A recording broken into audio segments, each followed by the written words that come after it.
지난 7월 29일 김승규 법무장관이 취임했다. 그가 취임 일성으로 밝힌 것은 합리적인 검찰권 행사였다. 열린 대화의 장을 마련해서 각계의 다양한 의견을 수렴함으로써 누구나 수긍할 수 있는 합리적인 방안을 마련해야 할 것입니다. 8월 9일 장관의 첫 기자간담회. 고비철을 둘러싼 기소권 논란에 대해 그는 기소권은 하나로 통일돼야 한다는 입장을 밝혔다. 왜 내 아니면 수사할 수 없다, 내 아니면 기소할 수 없다고 주장을 고집을 해야 합니다. 기소권이야말로 검찰 또 검사의 고유 영역이라고 보니까 우리의 고유 영역을 떼서 남을 준다는데 찬성할 사람은 없을 거예요. 검찰 전체 조직이 한 덩어리로 움직였던 그런 관행 때문에 그런 것을 일순간에 이렇게 놓아버리기는 쉽지 않을 것으로 보입니다. 사회 정의 실현과 인권의 보루라 자임하는 검찰은 막강한 권한을 가지고 있고 그 핵심은 기소권이다. 과연 이 기소권은 올바로 행사되고 있는가? 그것은 누구를 위한 권력인가?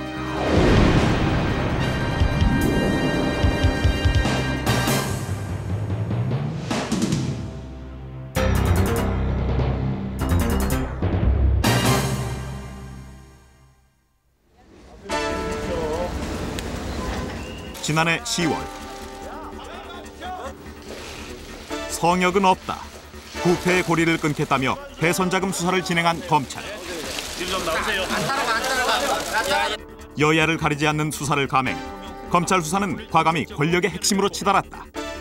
국민의 송구스럽다며 말문을 연 노무현 대통령이 검찰에서 수사상 필요하다라고 판단해서 조사하겠다고 하면 와서 조사받을 수 있도록 그렇게 하겠습니다. 제가 이 모든 책임을 짊어지고 감옥에 가겠습니다.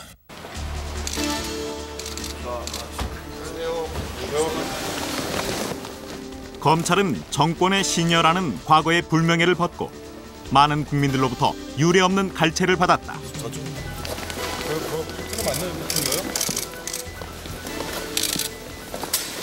국민들도 아마 지난 대선자금 수사 때는 송장, 안장 샀고 그래까지 했으면 검찰을 신뢰해 준 거 아닙니까?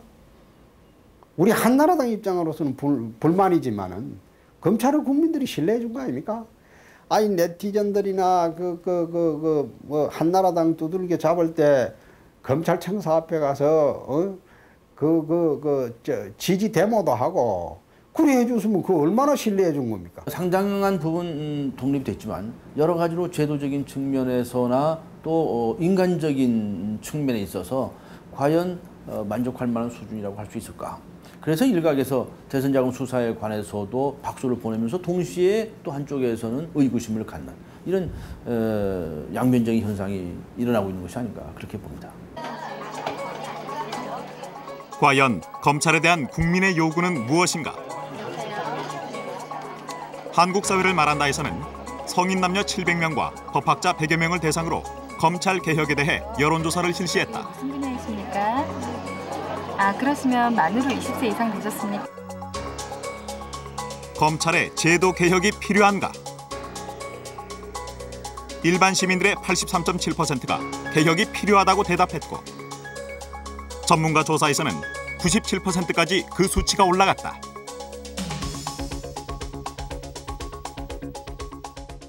누군가를 감시하는 사람은 늘 그 투명성에 대해서 검증받고 감시받아야 되는 거거든요.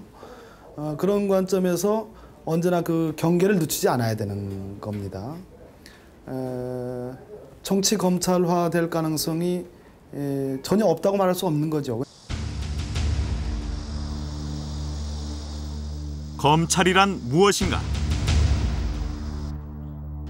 국가형벌권의 집행 과정에서 범죄를 수사, 증거를 수집하여 재판부에 회부하는 준사법기관이다. 따라서 검찰권은 국민의 기본권과 직접적으로 관련됐다. 검찰의 권한이 얼마나 막강한지 경험했다는 김모 씨. 정당하게 조사를 해주는 게 아니고 자기네들의 어떤 죄를 뒤바꿔치기 하려고 저를 이제 억압적으로 다 수사를 하는 거죠. 짜맞추어 놓고. 검사는 범죄에 혐의가 있다고 보일 때 수사에 착수하거나 수사를 지휘할 수 있다. 긴급 체포라는 그 명목하에 체포가 돼서 그 수갑을 찬 것도 참 굴욕스럽고 치욕스러운데 거기에 포승줄까지 묶여가지고 그거 경험해보지 않은 사람 모릅니다. 그 굴욕감은. 검사가 긴급을 요한다고 판단하면 영장을 제시하지 않고 긴급 체포를 할 수 있다.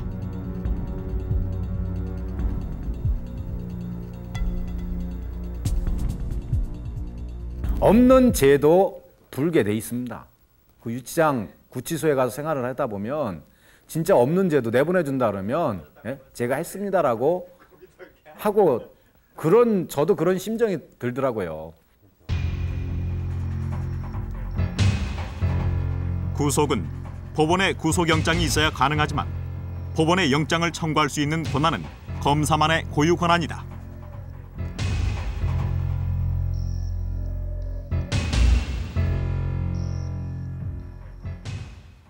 조서를 이제 직인을 찍을 때 이제 읽어보게 하는데 읽어보니까는 전혀 내가 이야기한 그런 내용이 아니에요. 검사가 작성한 피의자 신문 조서는 법원에서 증거로서 인정된다.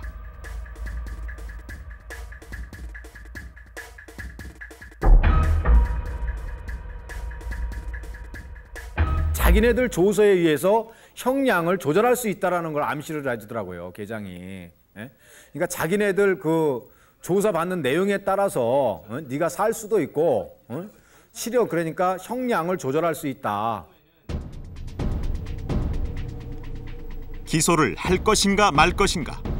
기소권은 검사의 고유 권한이다.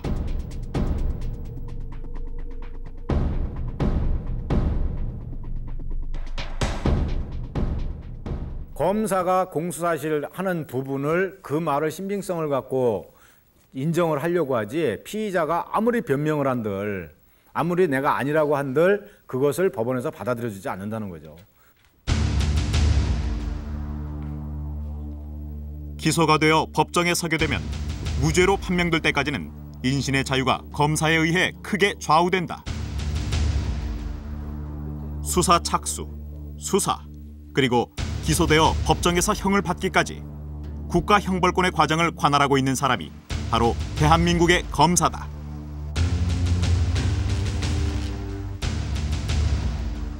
그리고 검사 개인은 각자 국가를 대표해서 국가 형벌권을 행사할 수 있는 하나의 독립기관이다.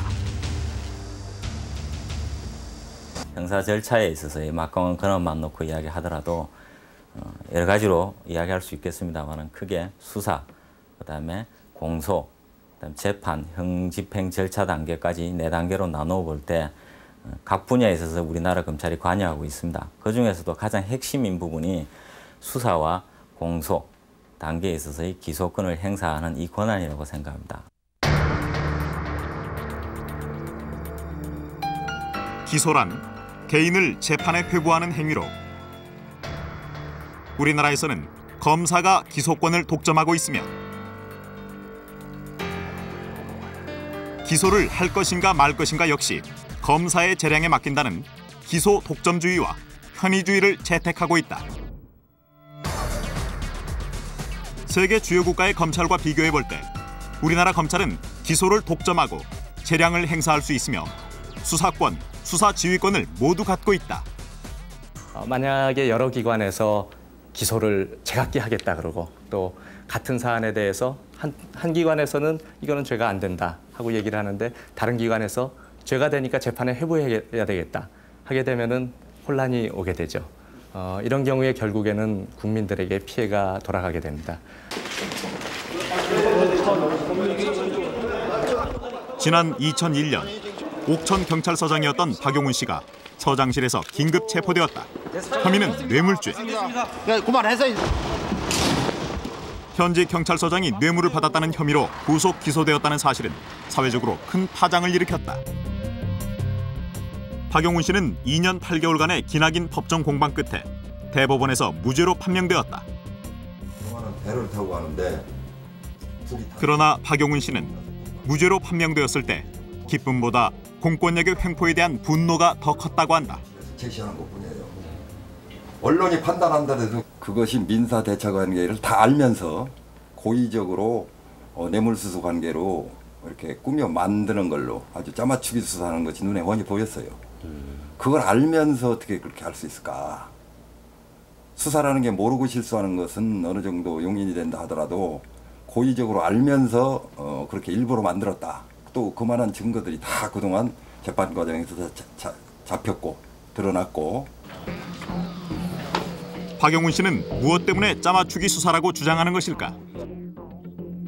당시 대전지검 특수부는 옥천 경찰서장인 박용훈 씨를 부하경찰관 구모 경사로부터 뇌물을 받은 혐의로 기소했다. 합의지 경찰관들을 포함한 오락실 단속 업무를 담당하고 있는 경찰관들은 오락실 업주로부터 업소 보비 명목으로 뇌물을 받았고 또 그 돈의 일부가 실제 상급자들에게 전달된 사실이 확인이 됐습니다. 대전 일대의 성인 오락실 업주로부터 뇌물을 받았다는 구경사. 그는 이것을 박용훈 씨에게 상납했고 박용훈 씨는 그 대가로 오락실을 비호했다는 것이 검찰의 기소 사실이다. 그러나 박용훈 씨는 검찰에서 이야기하는 뇌물 2천만 원이 구경사에게 빌려주었다가 돌려받은 돈이고 그 증거로서 통장 거래 내역을 제시했다. 검찰의 자백함으로써 기소에 결정적 역할을 한 구경사. 우리는 어렵게 그를 만났다. 상식적으로 뇌물을 주고 그러면 현찰로 박스로 갖다 주지. 제 월급 통장에서 빼다가 딱 갖다 주고 그분은 자기 월급 통장에 입금을 시키는 그런 멍청한 경찰관이었습니까? 일반인도 그렇게 합니다. 박용훈 씨는 결백의 증거로 구경사에게 받은 차용증을 검찰에 제시했다. 차용증 부분은 다 조작된 거로 우리는 판단한 거죠. 사후에 이게 왜냐하면 수사가 된 후에 우리 박종규가 연행할 때쯤에는 그게 한 4개월, 5개월 정도 뒤에서 연행이 됐는데 그 전에 이미 수사 상황 상당 부분 대부분 다 알고 있었어요, 저쪽에서. 그래서 그거에 맞춰서 만드는 거라고 보고. 검찰 조사 당시 검사가 구경사를 신문할 때의 녹취록이다. 구경사는 뇌물이 아니라고 했지만 검찰은 계속 뇌물이라고 진술하도록 회유를 했다고 한다. 뇌물을 구경사에게 줬다고 검찰이 지목한 오락실 업주 역시 구경사에게 뇌물을 준 사실이 없다고 끝까지 부인했다. 뭐 저희가 이제 오락실 업주로부터 업소 보호비 명목이라든가 뭐 이런 식으로 돈을 줬다고 하던데 돈은 어떤 식으로 줬습니까?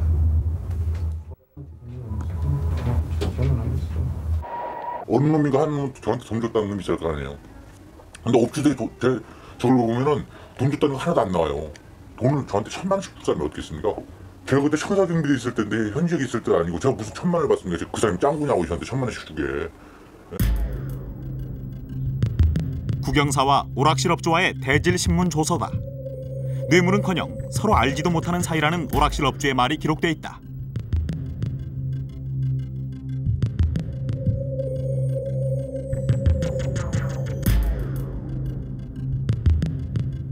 자기하고는 전혀 뭐 돈 준 적도 없고 잘 모른다고 지을 수 있더라고요. 공판 과정에서 똑같습니다. 재판 과정 2번 나왔었죠. 네.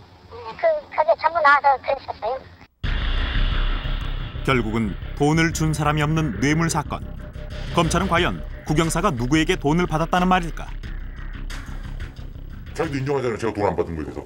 네가 돈 받은 게 아니라 전달해준 참고 역할이다. 나도 돈 안 받은 거 안다. 너 집행유예를 빼주겠다는 것도 저하고. 우리는 같은 배를 탔다고도 하잖아요. 같은 배는 무슨 검사가 나한테 그런 말을 왜 해요? 저는 회의하는 거예요. 2003년 10월 23일 대법원은 박용훈 총경에 대해 다음과 같이 무죄 취지의 파기환송을 결정한다. 범죄 수사 경험이 많은 경찰관이 오히려 그것을 통장으로 송금하여 흔적을 만들어낸다는 것은 경험칙에 어긋나며 오락실 단속 업무와 무관하게 된 구에게 매월 1,000만 원씩 뇌물로 지급하였다는 것은 납득하기 어렵고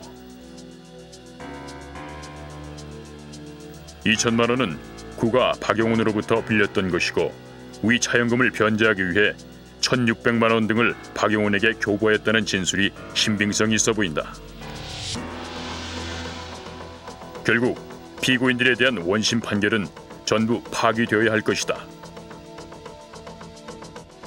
대법원에서는 어떻게 뇌물을 주는데 통장으로 송금을 하고 또 자기 압수표를 받아서 이를 자기 통장에 그대로 입금시켜갖고 그 나중에 추적이 가능하도록 이렇게 했겠느냐 하는 것에서 중대한 문제가 있다고 보고 파기를 한 것입니다.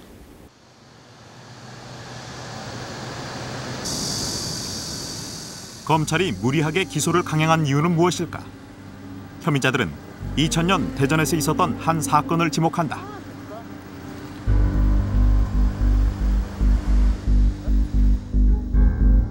당시 대전 지역에 성인 오락실 수사를 하는 검찰과 경찰이 업자와 유착돼 있다는 소문이 돌기 시작했고 그것이 기사화됐다.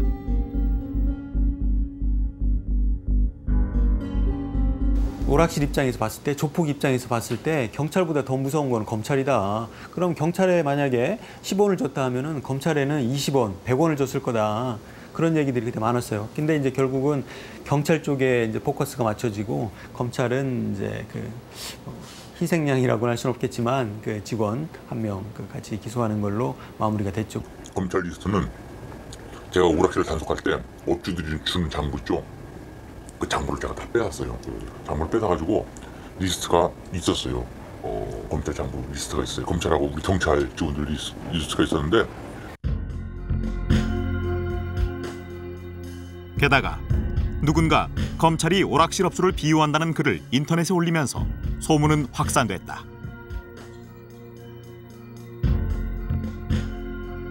검사도 있었어요. 검사도 제가 이니셜로 썼어요. 검사는 저도 확실히 모르는데 이런 정보가 있다는 걸 이니셜로 썼어요. 관련 그러니까 검사에 대한 뭐 어떤 여러 가지 풍문들 그리고 검찰 직원들도 뭐 자유롭지 못하다 그런 얘기들이 많이 있었죠. 대전 지역 오락실 관련 공무원들은 긴장했다. 검찰과 경찰 모두가 관련 의혹을 받고 있는 오락실 비리 사건을 검찰은 어떻게 처리할 것인가? 수사 결과에 이목이 집중됐다. 일개 경사 하나 구속시켰다가 하면 검찰 창피하잖아요. 특수부에서 더군다나 대전지검 특수부에서 창피하니까 최하 총경을 구속시켜야 되니까 한둘은. 그러니까 당연히 틀을 맞춰놓고서 우리는 다른 사람 다치게 하지 않고 박용훈이 하나만 하면 된다. 그렇게 해가지고 하더라고요.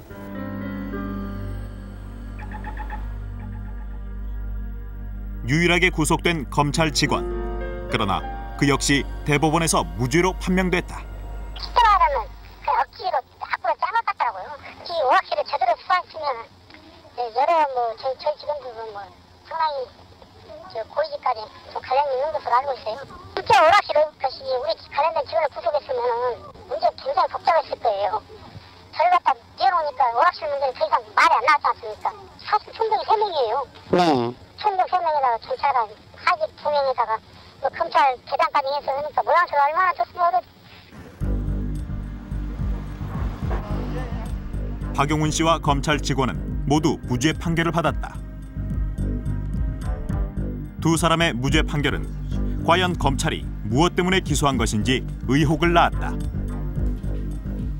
그때 당시 취재했던 기자 입장으로 봤을 때 그 수사는 한마디로 말해서 실패한 수사예요. 실패한 수사라고. 검찰 내부에서도 아마 그렇게밖에 얘기를 못할 겁니다. 시인할 거예요.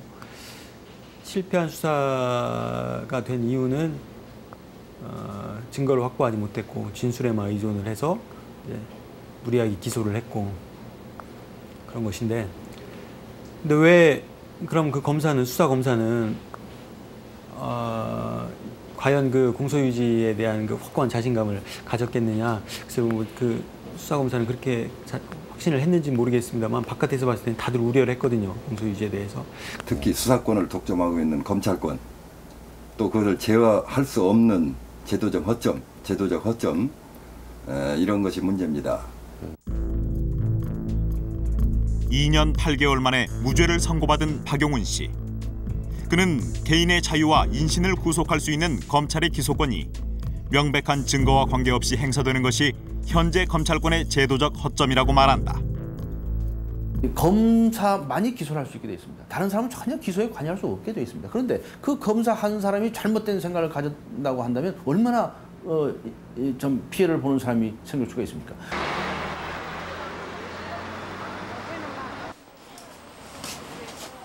지난 99년 11월 17일 참여연대는 이재용 상무의 변칙 증여와 관련 삼성 SDS 회사를 배임죄로 고소했다. 고소 내용은 삼성 SDS가 삼성 이재용 상무에게 신주 인수권부 사채를 실거래가의 8분의 1 정도 가격으로 팔았다는 것이다.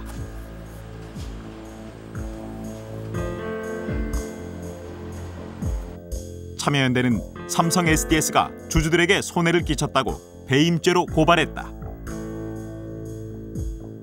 이 발행 가격이 정당한가의 문제가 가장 핵심적인 요인이었는데 그 부분에 대해서 그 SDS 측에서 주장하는 비상장 주식 평가 방법 아주 일반 그 최소한의 수준에서 평가하는 방법이거든요. 그것만 그냥 별다른 피의자 조사도 없이 서면으로만 제출받아서 그것이 정당하다라고만 판결을 했고 서울지검은 고소한 지 3개월 만에 무혐의 처분을 내렸다. 검찰은 삼성 SDS와 같은 비상장 회사의 주식은 정확한 가격을 책정하기 어려워 기소하지 않는다고 밝혔다. 공정거래위원회가 SDS 주식에 대해서 실거래가가 존재하고 있었다. 비상장 주식이긴 해도 이것을 밝혀냈어요. 그래서 그 실거래가를 기준으로 판단컨대 이재용에 대한 그 저가 발행은 부당 지원이다. 공정위는 삼성 SDS의 주식이 실제로 거래가 됐고 그 가격은 평균 5만 8천 원이라고 밝혀냈다. 그런데 이재용 상무는 7,150원에 샀으므로 부당 지원 행위로 과징금을 부과한 것이다.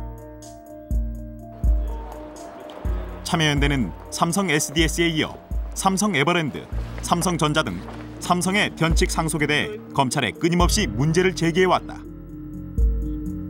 재벌의 상속과 같이 사회적 논란이 되고 파급 효과가 큰 문제일수록 오히려 공정한 법의 적용이 필요하기 때문이라는 것이다. 특히나 어떤 대기업이나 이제 이런 좀 그 경제적으로 좀 이렇게 비중이 큰 그런 역할을 하는 기업과 관련된 수사나 이런 것들에 대해서는 검찰이 수사를 함에 있어서 그 국가적으로 뭐 경제적으로 어떤 영향을 미치느냐 이런 것들도 수사하는데 하나의 고려 요소거든요.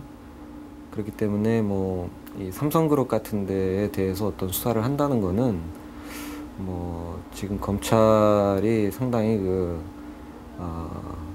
처음부터 좀 소극적일 수밖에 없는 그런 측면이 한계가 있는 것 같아요. 지난해 10월 검찰은 대선 비자금과 관련해서 정치인뿐만 아니라 대선 자금을 제공한 삼성, 현대 등 5대 재벌에 대해 전격적인 수사 의지를 표명했다. 수사 결과는 전 국민이 주목했다. 그러나 검찰은 재벌 총수가 대선 자금에 관여했다는 증거나 혐의를 찾지 못했다고 발표했다.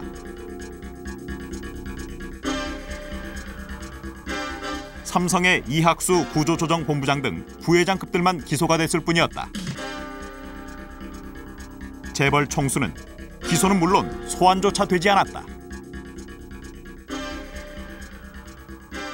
증거가 없고 혐의가 없다 이렇게 이제 나왔던 겁니다. 그게 이제 과연 이제 사안의 논리상 진짜 증거도 없고 혐의가 전혀 밝혀진 게 없어서 그렇게 된 것인지 기소 안 하게 된 것인지 아니면 이것은 일단 먼저 기소하지 않기로 결정을 한 다음에 증거를 빼버린 것인지 그것은 우리가 알 수가 없지 않습니까? 이 수사라고 하는 것이 객관적인 증거가 필요하거든요.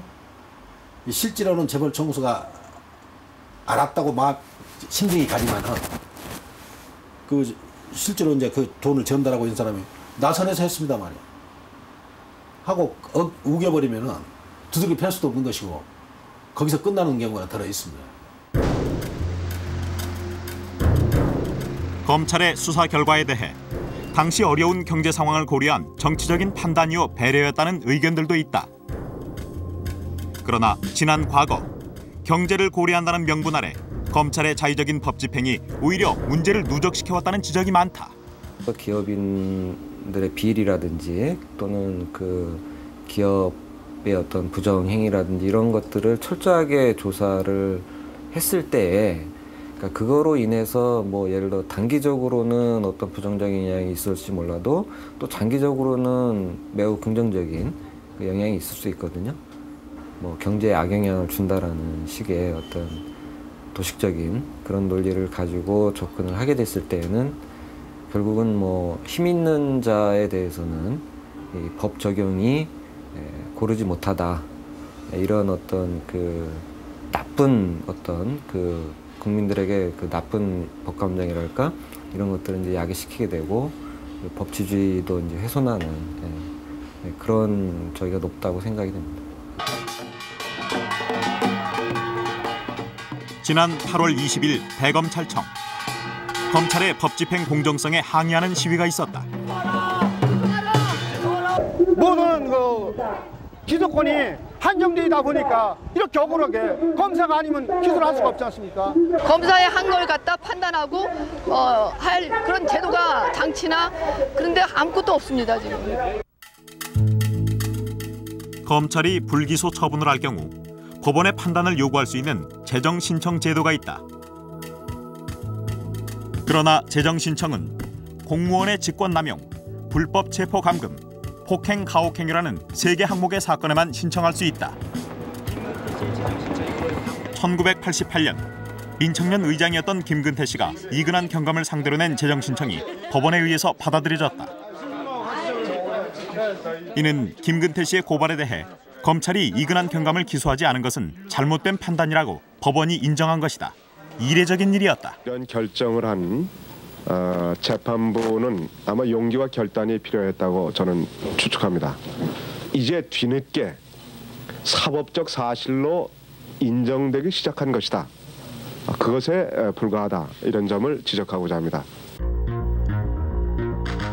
당시 김근태 씨는 자신을 고문한 이근한 경감을 가혹행위로 고소했지만 검찰은 기소를 하지 않았다. 김근태 씨의 재정 신청이 받아들여져 다시 수사가 시작됐고 이근한 경감은 기소됐다. 결국 이근한 경감이 법의 심판을 받게 된 것은 재정 신청이라는 제도 때문이었다. 그때는 뭐 그거 재정 신청하고 고소 고발하고 막 재정 신청하고 그러는 거를 오히려 이해 못할 저 뻔한 건데 괜히 무력감만 느껴질 텐데 저걸 해서 참 가슴 아프다. 주변 사람들이 오히려 그렇게 생각할 정도였어요. 법률가들이.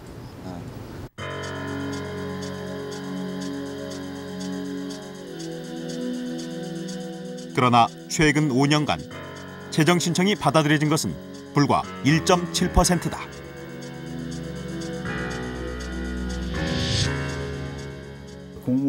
공무원 특히 경찰이나 검찰 수사기관의 그 직권남용이 있었을 경우 시민으로서는 이걸 호소할 때가 마땅치 않다. 실제 호소한다 할지라도 불기소 처분이 이루어지고 나면 이 재정 신청밖에 호소할 데가 없는데 그 재정 신청으로 가는 길이 아주 멀고 험하다는 것이죠.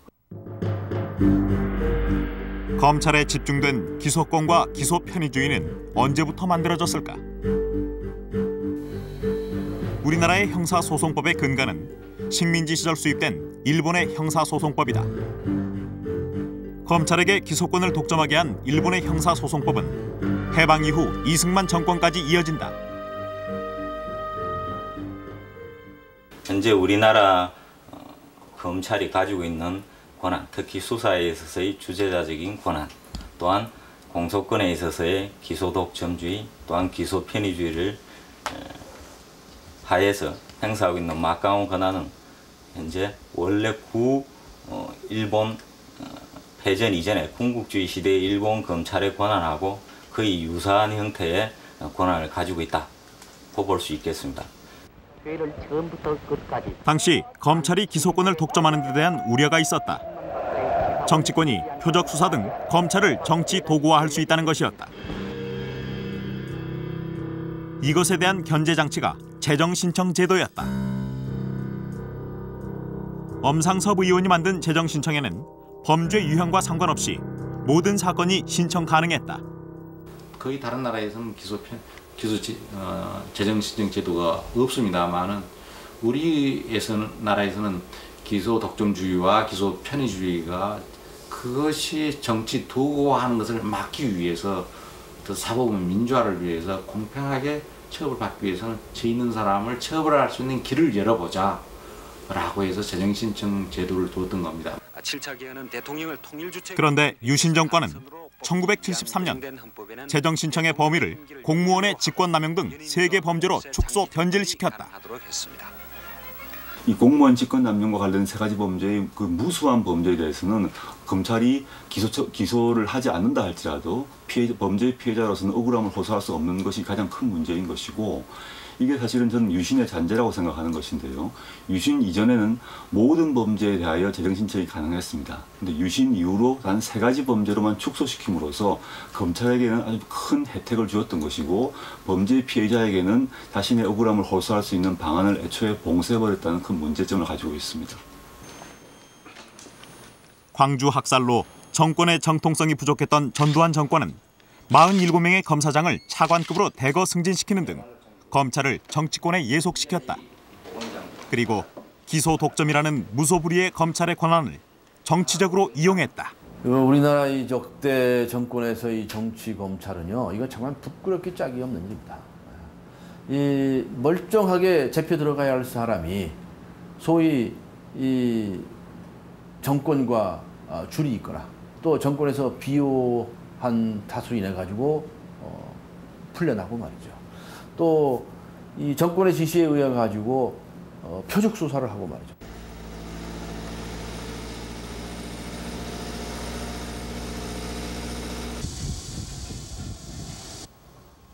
전 서원대 총장 김정기 교수.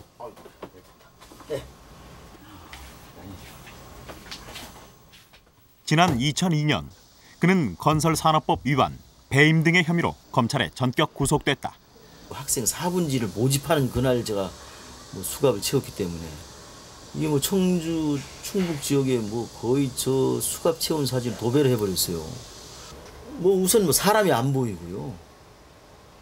창피 수치스럽기도 하고 또 검찰에 대한 그냥 막 증오심이 돋고 막 타더라고 가슴이 진짜 이틀. 검찰의 수사는 서원대 미래창조관 공사에 대한 의혹으로 시작됐다. 김정기 교수가 학교 건물을 신축하면서 친분이 있는 모 건설사와 수의 계약을 하고 그 대가로 뇌물을 받았을 거라는 것이다. 이제 사무처장하고 저하고 돈을 먹지 않았느냐고 계속 추적을 했어요.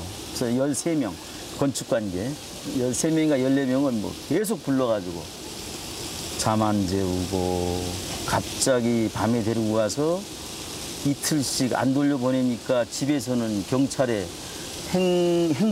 행방불명도 신고도 하고 심한 친구는 정신병원까지 갔었어요.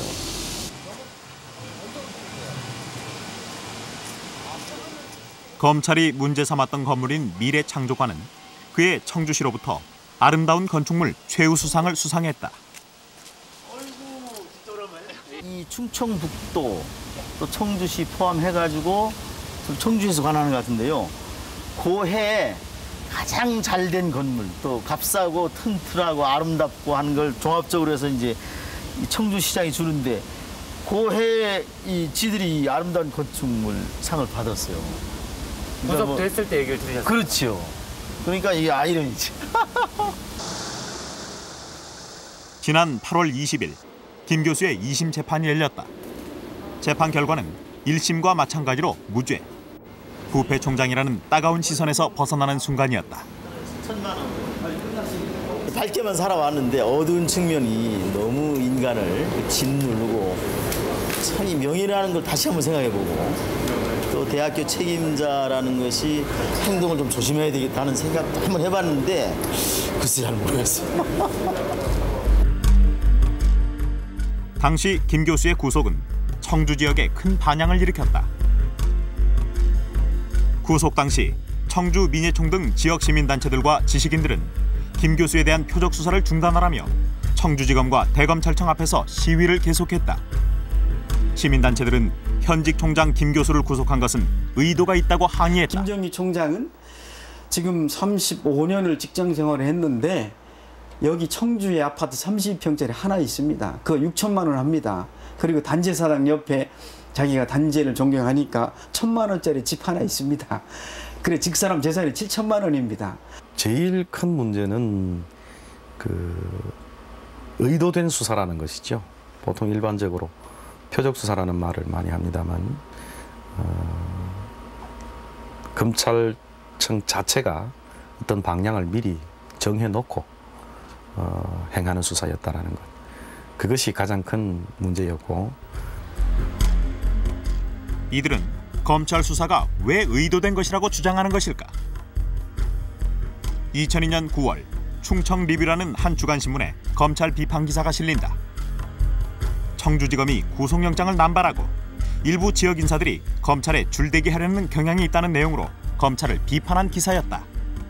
주말에 그 일선 시군 공무원들을 소환하고 일요일에 우리 윤석열 대표이사를 또 소환하고 그다음 월요일이 되자마자 민간기업 광고주들을 소환하기 시작했거든요. 그러니까 저희들로서는 뭐 일시에 그냥 밀어닥친 뭐 태풍 같은 상황이었고 그렇게 해서 뭐 업무 자체가 정상적으로 도저히 이루어질 수 없는 상황이었죠. 그리고 바로 이제 철야 농성에 저희들은 돌입을 했고. 이어 충청 리뷰의 발행인이자 건설회사 사장인 윤 사장 역시 전격 구속됐다. 검찰은 윤 사장이 서원대 진입로 공사를 맡았고 그와 관련해 하청업체로부터 받은 뇌물의 일부를 김정기 교수에게 주었다는 것이다. 그러니까 충청 리뷰라고 주간지를 조사하다가 큰 게 안 나오니까 우리 학교 쪽으로 옮겨가면서 신문사 발행인 윤 사장이 나한테 돈을 주고 또 LG 사장이 또 틀려 돈을 줬을 거다라고 하는 그 예단을 했죠. 확실히 예단을 해가지고 돈을 먹었다. 횡령했으리라는 예단을 갖고 이 사건에 제 표현대로 덤벼들었던 것 같아요. 김 교수는 포승줄에 묶여 조사받을 때의 모멸감보다 제자들의 슬픈 표정에 더 가슴 아팠다고 한다. 비록 무죄를 선고받긴 했지만 평생을 통해 쌓아왔던 학자로서의 명예가 하루아침에 무너지게 된 것은 그 어떤 것으로도 치유될 수 없는 상처라고 한다. 의사가 실수하면은 그 인정을 요새는 많이 이제 하는 쪽으로 가지 않습니까? 그래서 검사도 무오류성의 끝까지 가거든요. 검찰은 오류를 범하지 않는다는데 그 고쳐야만 저는 검찰의 진정한 개혁으로 가지 않을까 싶어가지고 저는 검찰도 자기 잘못을 인정하는 게 순진한 개혁, 아니 순진하기보다도 정직한 개혁의 첫발이라고 보거든요. 우리나라 법학자들은 검찰이 기소를 독점하고 있는 것에 대해 어떻게 생각하고 있을까? 조사 결과 법학자의 53%가 기소 독점이 폐지돼야 하고 기소 여부가 검사 재량에 맡겨져 있는 기소 편의주의에 대해서는 86%가 제한해야 한다고 답했다. 현재 기소 독점주의를 이제 없애야 된다는 얘기인데 그 말은 방안으로서 고비처 같은 새로운 권력을 만들자는 안과 또 한편으로는 기소 독점주의를 폐지를 하되 기존 같은 검찰이 독점하고 있는 게 아니라 시민이 참여하는 그런 제도를 만들자라는 두 가지가 동시에 있기 때문에 이런 퍼센트가 나온다고 저는 이해하고 있습니다. 세계 대부분의 나라에서도 기소권은 검찰에게 주어져 있다. 그러나 그것이 정치적으로 악용되거나 남용되지 않도록 하는 견제 장치들이 마련돼 있다. 연방국가인 미국의 사법제도는 배심제가 근간이다. 배심제는 대배심과 소배심으로 나눠지는데 소배심은 시민들이 재판에 참여해 죄의 유무를 결정하는 것이고 대배심은 시민들이 기소 여부를 결정하는 것이다. 연방 범죄의 경우나 1년 이상의 징역형일 경우 기소 여부를 일반 시민들로 이뤄진 배심원들이 결정하는 것이다. They are the more serious crimes than one you'd expect, such as murder, rape, robbery, burglary. They also include larcenies, which would also involve thefts of automobiles based on the value, things of that nature. These felony crimes are the ones that must, under the laws of the state of New York, be placed before a grand jury if they are to proceed in Supreme Court. and if the DA is intending to prosecute that case as a felony.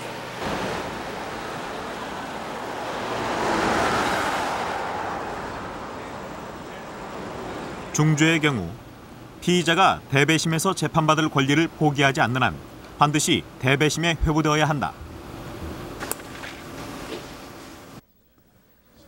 23명의 배심원들 중 12명의 동의를 얻어야 기소가 결정된다. 시민으로 이루어진 배심원들은 피의자나 증인을 소환하여 이야기를 들을 수 있고 판단의 기준은 철저한 증거 그리고 정당한 이유 두 가지로 규정돼 있다.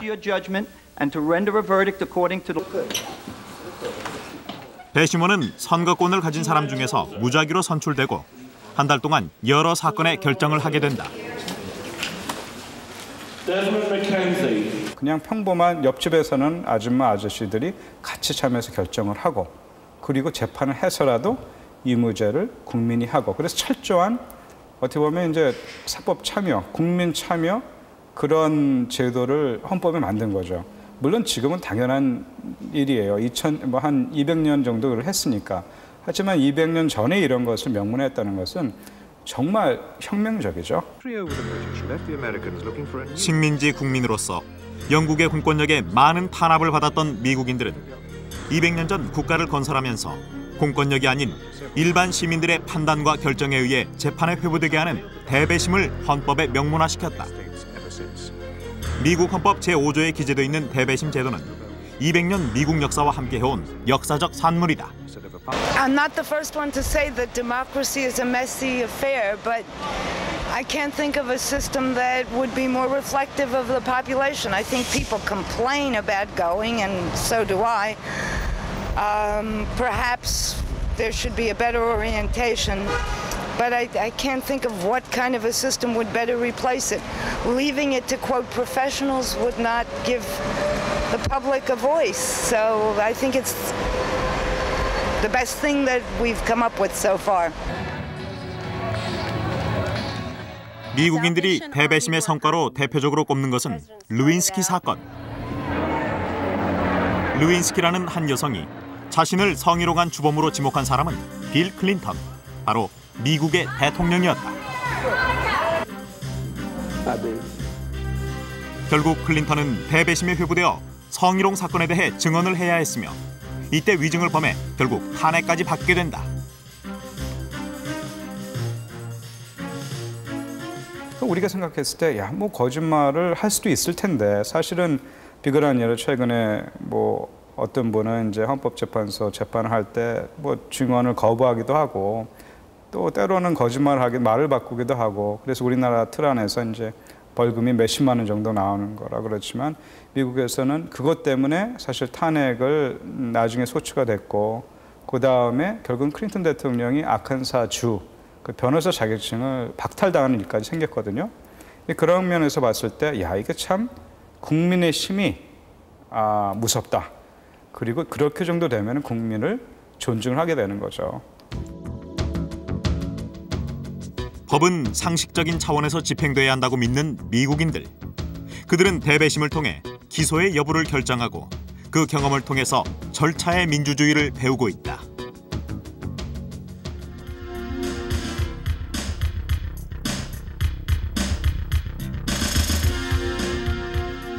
우리나라와 같이 대륙법을 채택하고 있는 일본.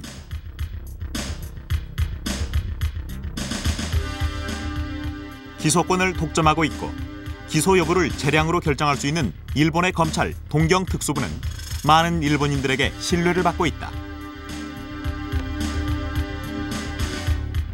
그러나 검찰의 불기소 처분이 공정했는지 일반 시민들이 사후에 심사하는 검찰 심사회를 운영, 검찰의 권력 남용을 견제하고 있다.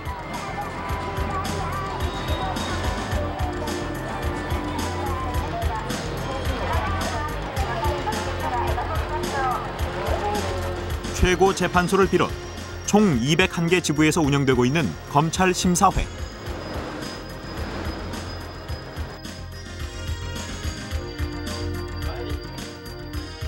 총 11명의 일반 시민으로 구성된 심사위원들은 검찰의 불기소 처분이 부당하다고 범죄의 피해자가 요구한 사건뿐만 아니라 검찰 심사회 위원 자신이 직접 신문의 보도나 주변의 이야기를 통해 불기소 처분이 부당하다고 생각한 사건을 심사할 수도 있다. そして検察審査員は、選挙権を持つ人、選挙人名簿に、搭載されている人の中からくじで選ばれます。資格としてはですから、20歳以上の選挙権を持つ人の中から選ばれるということになります。そして、選ばれますと任期は6ヶ月ということに決まっております。 선거권을 가진 사람 중에서 무작위로 선출된 심사위원들은 불기소 처분 사건에 대해 검찰에서 제출한 수사 기록을 검토한다. 피해자나 증인뿐만 아니라 불기소 처분을 한 담당 검사도 소환해 얘기를 들을 수 있다. 총 11명의 심사위원들 중 8명의 동의를 얻어 불기소 처분이 부당하다고 판결이 나면 검찰에게 다시 수사할 것을 요청한다. 심사회의 요청으로 다시 기소하게 되는 사건은 총 20%. 普通の感覚で、理解できるないとダメだろう。つまり法的には要するに法律の考え方にのっとって検察はこれは不起訴だということを要するに言ってるんだろうというふうに思うんですね。でだからそれはだから法律ではそうかもしれないけれどもというところなのかもしれませんので、だからそこは法律的な知識というよりも普通の人の感覚でということだろうと思いますけれどもね。 검찰 심사회가 설립된 것은 1948년. 제2차 세계대전 후 일본을 통치하던 메가더 사령부가 미국식의 배심제를 도입하려고 하자 군국주의 시대 강력한 검찰 조직을 갖고 있던 일본은 거부했다. 결국 협상 끝에 기소 독점을 하는 검찰 제도를 유지하되 검찰의 불기소 처분에 대해 시민들이 심사할 수 있게 하는 검찰 심사회를 만들게 된 것이다. 메가더 사령부도 마찬가지로 일본의 기존의 검찰이 독점해서 행사하던 기소권을 시민들이 참여해서 그 기소 여부를 결정하는 제도를 도입할 필요가 있다라는 그런 문제의식을 가지고 그런 방향의 개혁을 추진했습니다. 그런데 최초에는 말 그대로 기소할 건지 여부, 기소권 자체를 특히 중요한 범죄에 대해서는 시민들이 모여서 결정하는 이런 제도를 도입하려고 했습니다만은 결국 보수 세력들이 그 전체 도입에는 부정적인 영향을 보였고 그러다 보니까 절충적으로 도입됐던 게 기소 자체를 결정하는 건 아니지만은 기소권에 대해서 통제 장치로서 시민들의 의사가 흔히 민의가 반영될 수 있는 그런 제도로서 도입하게 된 것이 지금 검찰 심사회 제도입니다. 1948년부터 시작되어온 검찰 심사회는 1954년 이른바 조선 의혹 사건에서 그 진가를 발휘한다. 조선업계의 국가 보조금을 둘러싸고 정계 수뇌부와 재계가 조선업계로부터 뇌물을 받은 조선 의혹 사건. 당시 자유당 간사장의 구속 직전까지 진행됐던 검찰 수사는 요시타 수상이 이끌던 내각의 압력에 굴복, 불기소 처리했다. 그러나 검찰 심사회가 불기소 처분이 부당하다고 심사, 결국 기소하도록 만든 것이다.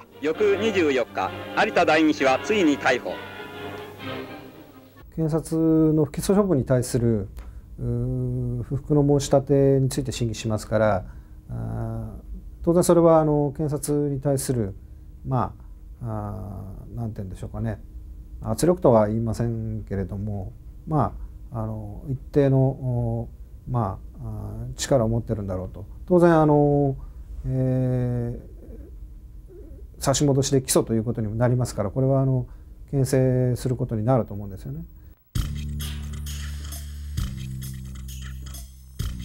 심사회의 결정이 기소를 하게끔 강제력을 갖는 것은 아니다. 그러나 심사회가 기소하라고 2번 이상 의견이 나올 때는 반드시 기소하는 것으로 법 개정을 준비 중이다.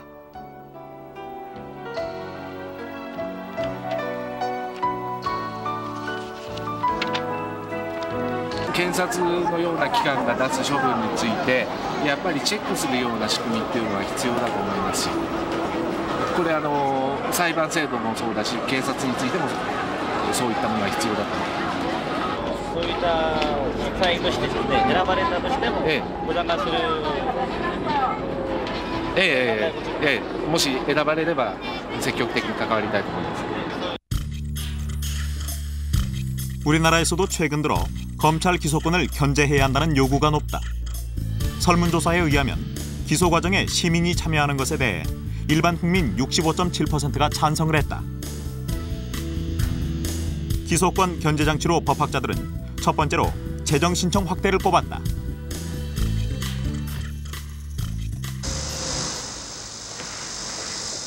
열린 검찰을 표방하고 여러 가지 방안을 모색 중인 검찰은 지난 8월 1일 검찰감찰위원회를 발족했다. 솜방망이 처벌이라고 비난받던 검찰의 감찰 활동을 시민단체와 법조계의 전문가들로 하여금 감시하도록 문을 열겠다는 것이다. 외부 전문가들이 항고 사건을 처리하는 항고심사회. 대전지검에서 시범 실시되는 시민옴부즈만 제도 역시 검찰 개혁의 일환이다. 재정 신청의 범위도 대폭 확장하는 쪽으로 형사소송법도 개정할 그런 계획입니다. 이와 더불어서 우리 검찰이 여러 가지 수사를 하고 또 결정을 하는 데 있어서 기준들이 있습니다. 구속영장을 청구할 것인지 말 것인지 또 구형량은 몇 년으로 할 것인지 이와 같은 내용들이 아직까지는 투명하게 공개되어 있지 않은 상황인데요.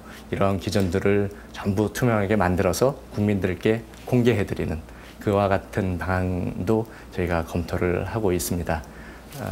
그 외에도 가족들이 참관한다든가 또 녹음 녹화를 해서 수사 절차를 투명화한다든가 이 모든 것을 저희가 적극적으로 받아들일 준비를 하고 있고요.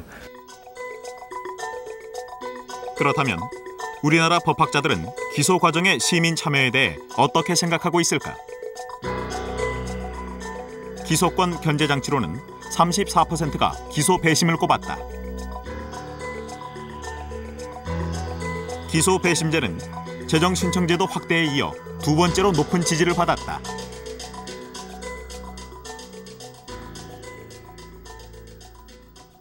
현재 재판에 있어서도 배심제가 도입되고 있는 것이거든요. 그러니까 재판 경우도 지금 배심 또는 참심, 즉 재판에 대한 시민 참여가 이제 돼야 된다라고 사법개혁위원회가 얘기한 만큼 그 기소 단계에서도 뭐 시민 참여가 필요하다는 것은 당연한 것이고 법적으로도 충분히 가능한 논의다라고 보입니다. 지난 8월 26일 서울중앙지법 민사대법정에서 대한민국 사법 역사상 최초로 배심제가 열렸다. 사법개혁위원회가 시민의 사법 참여 방안을 모색하기 위해 열린 모의 배심이었다. 사법 권력의 절대성과 오심의 가능성을 줄이기 위해 미국식의 배심제와 독일식의 참심제로 나눠 실시됐다. 사후적 통제보다는 사전적 통제가 더 타당하고 그런 의미에서 기소 배심이 더 중요하다. 즉 이미 기소 또는 불기소를 하고 난 뒤에 개입하는 것보다는 맨 처음에 기소 불기소를 판단하는 데 있어서 시민이 참여하는 것이 보다 효과적이고 또 기소권에 대한 공정성, 기소권의 투명성을 보장하는 데 더 적절한 방안이 아닌가라고 생각하고 있습니다. 변화가 요구되는 시대. 사법부는 시민 참여의 문을 열기 시작했다. 그러나 검찰의 벽은 여전히 높다. 대한민국 검찰은 수사권과 기소권 등 막강한 권한을 가지고 있다.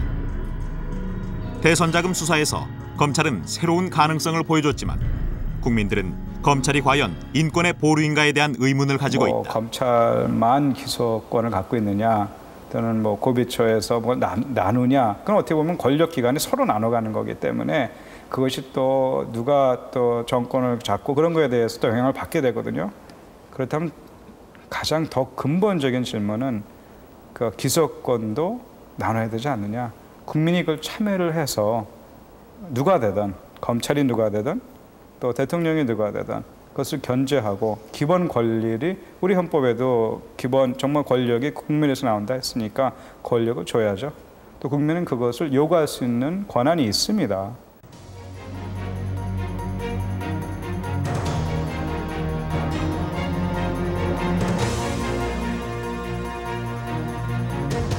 모든 권력은 국민으로부터 나온다. 검찰의 권한 역시 국민으로부터 부여받는다. 그러나 검찰의 권한에 대한 문제 제기는 끊이지 않는다. 검찰은 우리 사회 정의를 구현하고 인권의 보루임을 자임하며 막강한 권한을 부여받는다. 그러나 검찰 권한의 핵심인 기소권이 과연 누구를 위한 권한인가에 대한 의문이 제기되고 있다. 기소권을 견제할 수 있는 새로운 제도적 장치가 마련돼야만 검찰은 보다 시민에게 다가갈 수 있을 것이다.